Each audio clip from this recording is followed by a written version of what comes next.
The morning sun filtered through the tall windows of Belmont's fine boutique, casting golden ribbons across polished marble floors. Margaret Richardson smoothed her cream blazer and surveyed her domain with practiced satisfaction. 23 years she'd managed this store, and she took pride in maintaining what she called appropriate standards. When the glass doors whispered open, Margaret's trained eye immediately assessed the newcomer. A young black woman in her early 20s entered, wearing faded jeans and a simple navy top. Her name was Aisha Montgomery, though Margaret didn't know that yet. Aisha carried herself with quiet confidence, her long braided hair catching the light as she moved toward the designer section. Margaret's lips pressed into a thin line. She'd seen this before, or so she thought. Aisha ran her fingers along a silk evening gown, appreciation evident in her gentle touch. She was shopping for her mother's retirement dinner, wanting something special after years of her mother's sacrifice and hard work. "Excuse me," Margaret's voice cut through the peaceful morning air. "Can I help you find something?" The question sounded polite enough, but Aisha heard what lay beneath. She'd heard it her whole life. "I'm just browsing, thank you," Aisha replied with practiced grace, the kind her parents had taught her. "Kill them with kindness," her father always said. Margaret moved closer, her heels clicking against the floor like a countdown. "Those pieces are quite expensive. Perhaps you'd be more comfortable in one of our outlet stores across town." The words hung in the air like smoke. Behind the counter, a younger sales clerk named David shifted uncomfortably, recognizing the familiar scene unfolding. Aisha straightened her shoulders, meeting Margaret's gaze directly. "I appreciate your concern, but I'm exactly where I need to be." "I don't think you understand," Margaret's voice dropped lower, dripping with false sweetness. "These gowns start at $5,000. I'm simply trying to save you from embarrassment." What Margaret didn't know was that Aisha had grown up understanding the weight of assumptions. Her father, James Montgomery, had built his success from nothing, facing down prejudice with determination and dignity. He taught Aisha that grace under pressure was the truest form of strength. "I understand perfectly," Aisha said quietly. "And I'd like to try on the emerald gown, please." "Size 6. Margaret's face flushed. "Young lady, I'm going to have to ask you to leave. We have the right to refuse service, and I don't believe you have any genuine intention of purchasing." The boutique seemed to hold its breath. David stepped forward, his voice uncertain. "Mrs. Richardson, maybe we should just—" "This doesn't concern you, David," Margaret snapped. She turned back to Aisha. "I'm calling security if you don't leave immediately." Aisha felt her phone buzz in her pocket but ignored it. She'd promised herself she'd handle life's difficulties on her own terms, without running to her father's influence. But standing there, facing this woman's baseless hostility, she felt the old familiar ache of being judged before being known. "I haven't done anything wrong," Aisha said, her voice steady despite the emotion building in her chest. "I'm a customer with money to spend. What exactly is your problem with me being here?" Margaret's mask slipped completely. "Girls like you come in here all the time, touching expensive things, taking photos for social media, wasting our time. I know your type." The cruelty of it struck like a physical blow. But before Aisha could respond, the boutique doors opened again. James Montgomery entered with the bearing of a man who'd earned every ounce of his authority. At 58, his presence filled the room naturally. His tailored charcoal suit spoke of success, but his eyes held something deeper, the wisdom of someone who'd fought battles and learned when to fight and when to teach. He took in the scene immediately, his daughter's rigid posture, the flushed manager, the uncomfortable staff. "Aisha," he said gently, moving to her side. "I got your location. Everything all right, sweetheart?" Margaret's eyes widened slightly at the expensive watch on James's wrist, the cut of his suit, but her assumptions had already calcified. "Sir, I'm handling a situation here. This young woman," James interrupted quietly, "is my daughter." The word landed like a stone in still water, ripples spreading outward. Margaret's mouth opened, then closed. James continued, his voice carrying the measured calm of someone who'd navigated far worse storms. "But that shouldn't matter, should it? She walked in here as a customer. A human being. Those should be the only credentials required." I didn't know." Margaret stammered. "You didn't know she was my daughter," James acknowledged.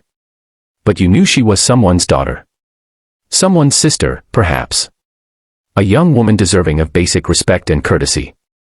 He paused, letting the words sink in. What you didn't know was whether she had money. You assumed she didn't based solely on how she looked. Margaret's face had gone from flushed to pale. Mr. Montgomery, I assure you. Do you know who I am? James asked, though it wasn't really a question. David spoke up quietly from behind the counter. You're James Montgomery, CEO of Montgomery Industries. We carry your wife's fashion line in our New York locations. The revelation settled over Margaret like snow. Montgomery Industries owned a controlling stake in the very corporation that owned Belmont's fine boutique. But James raised his hand gently. My position, my company, my money, none of that is the point. The point is this: my daughter walked into your store with dignity and was met with suspicion. She showed you grace when you showed her contempt. That tells me everything I need to know about both of your characters. Aisha touched her father's arm softly. Dad, it's okay. No, baby girl, James said, his voice tender. It's not okay. It hasn't been okay for a long time, and it won't get better if good people stay silent. He looked back at Margaret. I spent 30 years building my business, facing down people who assumed I couldn't, shouldn't, wouldn't succeed. I taught my daughter to carry herself with pride and to treat everyone with respect.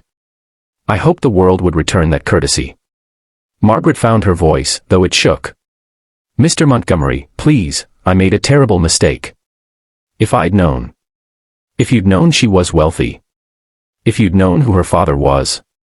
Then you would have treated her well. James shook his head slowly. That's not equality, Mrs. Richardson. That's calculation. Tears had formed in Margaret's eyes, and for the first time, something genuine broke through. You're right, she whispered. You're absolutely right. I have no excuse. The boutique was silent except for the soft instrumental music floating from hidden speakers. James studied Margaret's face, seeing perhaps the beginning of understanding. We all carry prejudices, James said finally, his tone softening. They're taught to us, absorbed from the world around us. The question is whether we're brave enough to confront them, to do better. He glanced at his daughter with immense pride. Aisha came here alone because she wanted to prove she could handle the world on her own terms. She didn't need her father's name or money to validate her right to shop in peace. But she shouldn't have to fight for basic dignity. Aisha stepped forward, and when she spoke, her voice carried the same quiet strength her father possessed. Mrs. Richardson, I've worked in retail.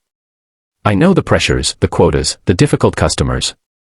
I understand it's not always easy. But I also know that everyone who walks through those doors deserves a chance before judgment. Margaret nodded, tears streaming freely now. I'm so sorry. To both of you. There's no justification for how I behaved. James exchanged a look with his daughter, a silent conversation between father and child. Then he turned back to Margaret. What happens next isn't up to me, he said. I could make a call, have you dismissed. I won't lie, the thought crossed my mind. But my daughter taught me something today. He smiled at Aisha. She showed grace when she could have shown anger. Perhaps we all deserve that same grace, if we're willing to truly learn from it. Margaret wiped her eyes. I don't deserve your kindness. Probably not today, James agreed gently. But maybe tomorrow you'll deserve it. Maybe tomorrow you'll see a young person walk in and you'll remember this moment. You'll choose differently. He placed his hand on Aisha's shoulder. Now, my daughter came here for an emerald gown. Size 6, I believe she said.